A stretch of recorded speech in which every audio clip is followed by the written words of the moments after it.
Formal nang naghain ng kandidatura bilang konsehal sa General Santos ang kilalang negosyante at philanthropist na si George Anas. Anya, turismo at edukasyon ang kanyang mga unang isusulong sakaling mahalal ito bilang konsehal ng Gensan. Despite the loss in 2022 elections, I continue to pursue my advocacy through Anas Foundation. Number one is education. Maraming mga bata ang hindi talaga nakakapag-aral. No?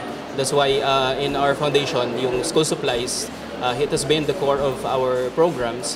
And pangalawa is tourism. Kailangan natin ayusin yung turismo dito sa ating lungsod. Bumuhos naman ang mga supporters ni George Anas sa labas ng COMELEC. Ang mga kabataan niya iyang ipangtagaan og mga school supplies, lalo na sa mga kabukiran. Baka 2022, wala siya sa Palara, isa pa city councilor, pero nagpadayon sa iyang pagserbisyo sa katawan sa Gensan.